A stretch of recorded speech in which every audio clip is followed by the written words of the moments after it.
Have you ever had the chance to ride Dinosaur at Disney's Animal Kingdom Park in Walt Disney World? Have you ever eaten at Restaurantosaurus or experienced any of the rest of DinoLand? If you have, drop a comment below. Let us know what that was like for you. What was that experience like? And if you haven't, well, it's almost too late. The countdown to extinction for Dinosaur has been on for years, but this weekend is it. Yes, even by the time you're watching this video, it's very possible that Dinosaur at Disney World may have already gone extinct.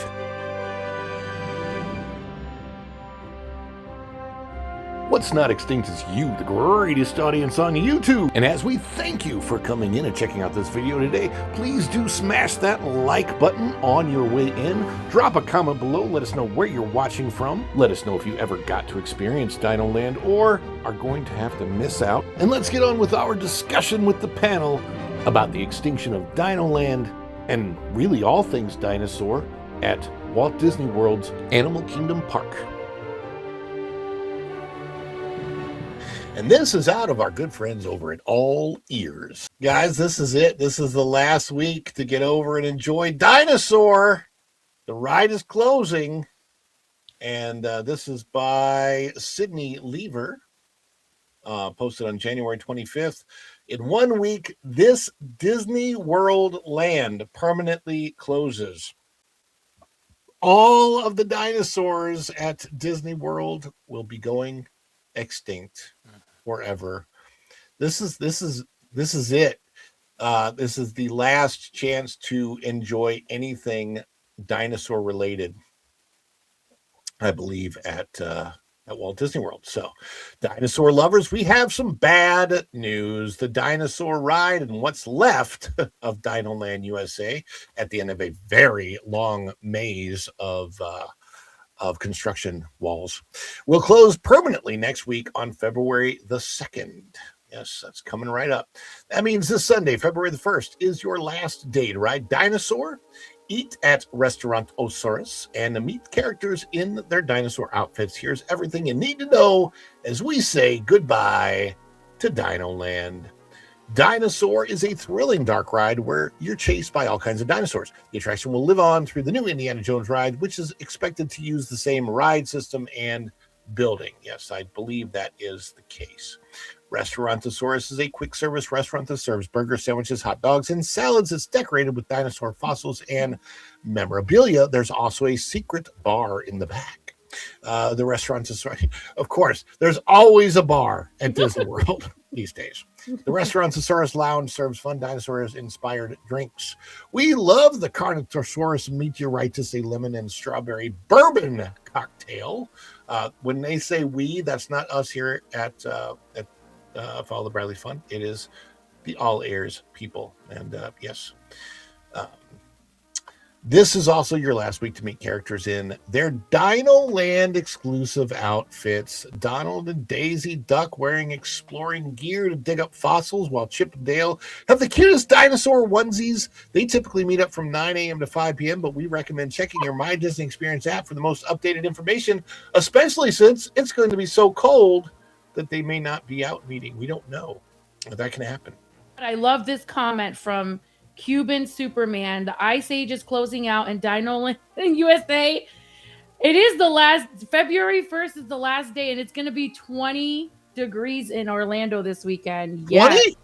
Oh my gosh. Yeah, you're gonna have a lot of fun with that, Ron. What the I feel bad for Marvin's these gonna characters brave in the that. summertime. Global warming solved, everybody. There you go. It's done. Done deal. I don't know what happened. I don't see how they would be a cold in this those costumes, right? Aren't they going to be warm and toasty? In the think- costumes, you'd maybe, but think. you also have to have their handlers. Remember, there's a character representatives, and those guys. I mean, they'd have to put heavy jackets on and stuff. It should happen.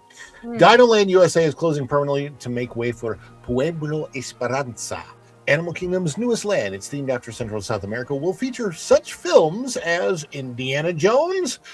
Obviously, we know from watching all the Indiana Jones films how heavily themed in animals those films are, right? Snakes. going to be snakes. Why? Why does it have to be snakes? Is And he a of course, surprise? Encanto, which was all about the family madrigal and all of their animals. Yeah, neither one of those properties directly have anything to do with animals. I'm sure that they will incorporate Antonio. Antonio has to. I mean, it's funny because Mirabel's the star of Encanto, but Antonio has to be the star of this ride in order for it to fit into Animal Kingdom. It doesn't. Otherwise, it wouldn't make sense. Yeah. And what was previously DinoLand's the Boneyard Playground, RIP, by the way, best playground, best toddler area in all of Walt Disney World, and they Yeah. demolished it. By far the best. I mean, it had literally for everything from a kid that was 1 year old all the way up to like 12. Yes. It was the coolest play area. We loved it. I mean, the fact that they didn't use that and incorporate that into the South American area is bizarre to me because there's got to be dinosaur digs in South and Central America. There has to be, I would think, and they could just incorporate that in. And the Boneyard was awesome. I want to say, how many slides were there? MJ, seven, 8, 9, 10 slides for Yeah. And then there tons of was slides. the rope climbing thingy. It was just awesome. It was like a So jungle cool. gym 2.0. That place was amazing. If you haven't seen it, I've got several vlogs on the channel of the Boneyard.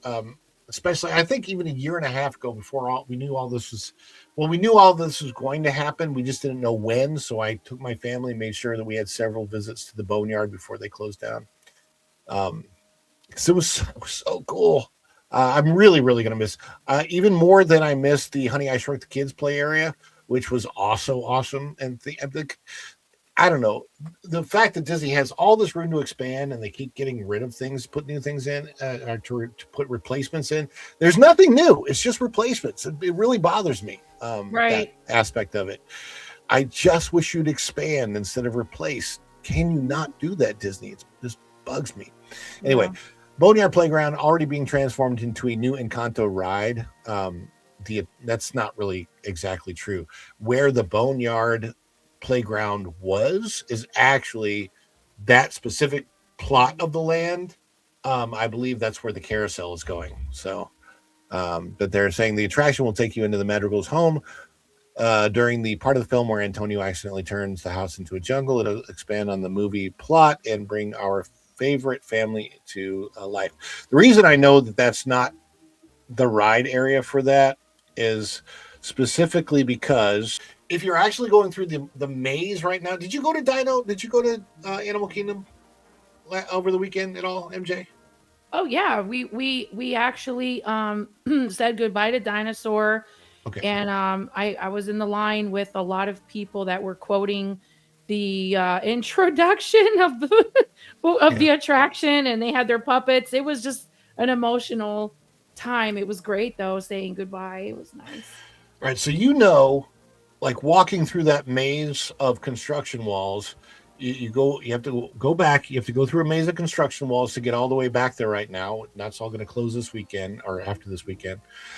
But on the right side of the construction, as you're heading back in towards Dinosaur, Uh-huh. there's the right construction wall. It Yeah. was behind that where the Boneyard was. Okay. Right. On the left is where the new Encanto attraction is going, and the reason you know that is because there is a 300-foot crane putting this building together, and the building is Yeah. huge. Yeah, it is So massive. Mhm. that's what's up right now, and that's going to be the Encanto attraction. And on the right side, where the Boneyard was, they're building a carousel. I think the land's going to be nice. I don't have anything against that land going in there. My issue is that, and honestly, there's a lot of Dino Land that I didn't care for a whole lot. The kind of janky amusements, like roadside attraction portion of that part, I'm like, that never really fit into Animal Kingdom to me. The I didn't dinosaur like it ride, either. yeah. So like I was okay for that to go, but the Boneyard was so good, and I'm like, you could have incorporated that into like the feel of South America. Now, supposedly there is going to be some type of a play area back there for kids. So I'm waited with bated breath and not too hopeful that it's going to be a great one, but I hope it is. Yeah. But as far as a land that represents Central and South America, I'm actually pretty happy about that, because that is something that, if you look at all of the different things that guests have the opportunity to see, there are so many guests that come up from Venezuela, Colombia, Yeah. uh, Belize, Brazil, Yes. Mexico, to the parks, and they have had very little representation. Obviously, there's a little, Mexico pavilion over at Epcot, but as far as the rest of South America, which, by the way, if you know anything about, I know Erica knows this about Hispanic and Latina culture, the cultures are very different. A lot of white people like to lump them all together, and guess what? They are more diverse than white people are. A lot. There's so much diversity in the food, in the culture, in the way they do things, in the way they act. A lot more diversity, I would say, among Hispanics than there are even among white people, and they don't. Well, I They just don't hope they always don't go. serve cheeseburgers in tropical Americas. They need to have arepas with cheese and Arepas, yeah. yuca fries and all the things. And Empanadas. I am still not in agreement with the whole Encanto thing. It was a cute film. Tropical Americas could have been so much more if they would have just put their brains at work and got the right people to work on this project. Like, there's, classic films up, and then you have The Emperor's New Groove. Those are all films based on, Peru and all that area down that way. And then they could have done a meet and greet with Antonio and the animals, and done like an interactive show with animals, and made it educational too. Like you would sit down in a little theater. Edutainment. Edutainment. Thank you, Erica. They could have done a lot of things, but no, let's just slap a ride that's from the one of the movies that came out during COVID that nobody really. I don't how much money did Encanto bring in for them Oh, to. it lost money. So I mean, it I don't did, know. but I will say on Disney Plus, like the rewatchability was definitely there. The demographic, it would be my grandkids, and they watched that on replay. The soundtrack is very much up there with Frozen. So just because a movie with Disney can fail at the box office, it can still leg out and succeed over time in like someone's living room. I mean, Well, there's a Mirabelle, lot of Mirabelle has Disney become a very movies. popular character. I mean, Well, and I there are even in Walt's era, there are a lot, and I mean a lot of Disney flops from that flopped at the box office, but legged out later with the company and have become classic films. So with Encanto and even Coco, they are very different films because Disney finally decided to embrace two Hispanic cultures that frankly they got it right both times. So I'm applauding them for how they captured the Mexican culture, and then they even captured the Colombian culture with Encanto, and I think they did a really good job. The colors, the animation was well done. It wasn't like Wish, where it was just like slapped together. They were oh trying to come up god, with Wish was something new, awful. and it was Oh, Wish terrible. was like a terrible thing. Um, Yeah.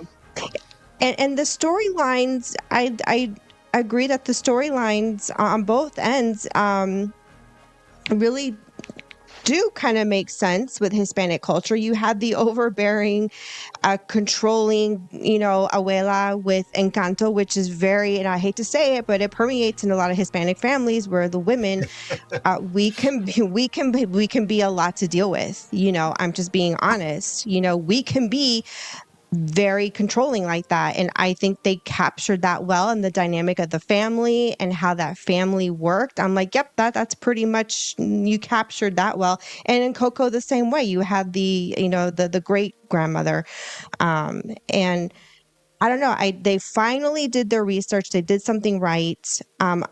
And I think out of all of the expansions that's happening at Disney World, this is one where could they have done it even better? Of course, we can be critics, but compare it to what they're doing at Magic Kingdom and what they're doing in the Hollywood studios. This one actually makes the most sense out of what is in front of us. And that's just purely judging off of what is in front of us and what we have to put up with and what we have to deal with. Out of all of them, Encanto is the best out of what we have, So here's a question. Do you think it is likely that sometime this year we will get the announcement of an Encanto 2? And absolutely. That when that Probably. movie comes out, it will coincide with the opening of this land. Probably. Maybe. My only question with sequels with Disney as of late is, how are you going to keep the story cohesive so you bring the audience back? Because Frozen, the second Frozen, was a miss with kids. It was just too long. I thought the story was, it was cute. It was okay. It made sense. There was, harken back to the first one, but it just didn't capture kids. And you're making these for kids. Yeah. So that's where the music wasn't the greatest in the second movie. Even my nieces were like, it really did nothing for them. So I'm a little concerned about Frozen 3, what they're going to do with that. And then if that's what we have to judge off of, then yeah, I'm a little concerned what Coco 2 and Encanto, if they're coming out with an Encanto 2, what that is going to look like. But I have to look this up.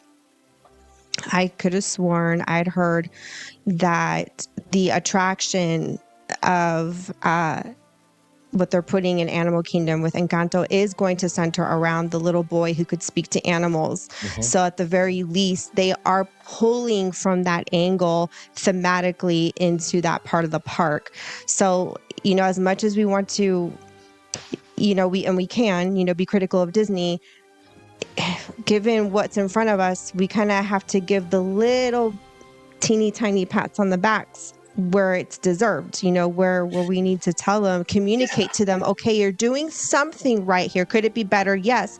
But at least you're on some kind of right trajectory. Could you just do that all over, to the rest of your Disney properties? Could you attempt it, I still have high hopes on us getting a movie where we finally see Sully and Boo reunite. I understand Monstropolis. They could have done something else with that, put it somewhere else. Because destroying the Muppet Courtyard was not okay by any means. But if they decide to reunite Sully and Boo in a sequel of Monsters Inc., because remember, we only have Monsters Inc. and Monsters University, which is a prequel to Monsters Inc. So if we get a Monsters Inc. 2 where they reunite, they're gonna make me happy. I mean, who doesn't want to see her open the door? He's coming back to see her, and they haven't seen each other in 20 years. Well, it'd probably be Boo's kid. Yeah, it would be Boo's kid, but it would be a cute concept. Her somehow, some way, kind of remembering. What she went through as a kid, and then kind of wanting, kind of like Neverland, I guess, in a sense, wanting, I don't know, I could have sworn that's already been done. I just can't think of the movie where they kind of already have done that. Like her little girl or her son finds Sully, and I don't know, it would just be really cool, but what's the likelihood of that happening? Probably. Yeah. I mean, I don't know. You would think with the new ride coming, they would do something, but I mean, I think, I don't know. You know. Well, I just hope that with any of that and with any of this, they don't sully our hopes. So, Dinosaur, Restaurantosaurus, DinoLand, did you ever experience it? Are you going to get to experience it this weekend, or is it already too late? Are you already missing Primeval World, Triceratops Spin, and the Boneyard? Or Are you done with DinoLand and very much looking forward to the tropical Americas in Pueblo Esperanza? Comment below, let us know your thoughts before you head out the door. Make sure you hit that like button, subscribe if you haven't already done so, and please do click that notification bell. When you click it, you stick it to the YouTube algorithm. You get notified of all of our uploads here at Follow the Bradley's Fun. Thanks again for watching today, and until next time, we will see you real soon. Bye, everybody. Ciao!